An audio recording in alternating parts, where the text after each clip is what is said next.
Warriors rookie na si Yaxel ay hinanap si Will Richard dahil nais niyang magpakuha ng larawan mga idol para sa kanilang dalawa. Maraming nga ho ang nasiyahan sa kanilang pagsasama.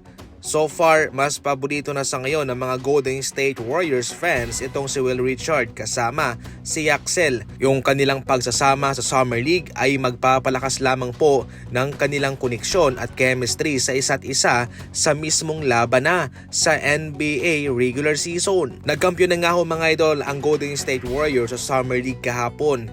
Ito na yung kanilang pangalawang Summer League title. Pinangunahan po sila ni Yaxel na naging MVP pa.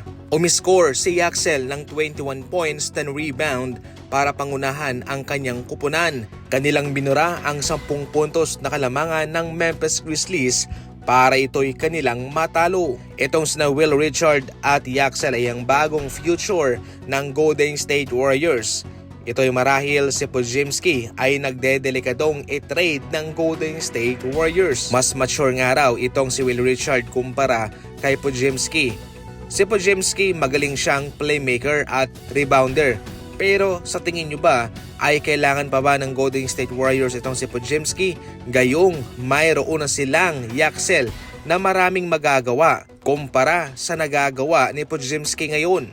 Si Will Richard naman magaling umatake sa attack defense at consistent pa sa pagbibigay ng spacing sa perimeter. Mas magaling siya kumpara kay Podziemski. Mataas din po siya at magaling dumepensa sa wing zone.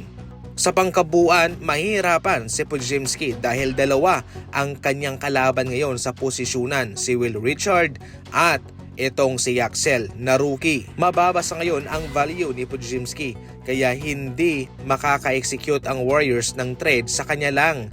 Most likely, trade package ang kailangan para siya'y maisali.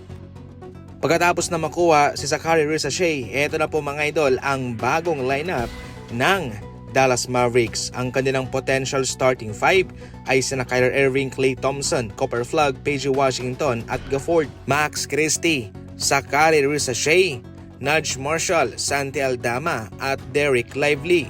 Maraming forward ang lineup na ito at short itong Dallas Mavericks sa gwardya. Kanilang pinakawalan pa si Ryan Nembhard papuntang Atlanta Hawks mga idol.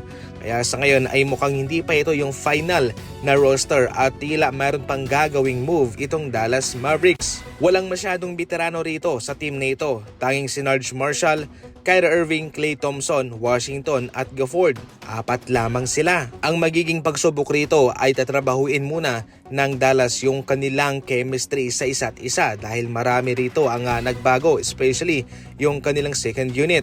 Ngayon, kung tatanungin kung magiging title contender ba itong Dallas Mavericks, definitely hindi po. Maghahanap muna rito ng mga tamang pieces itong Dallas Mavericks bago sila makipag-contend for championship.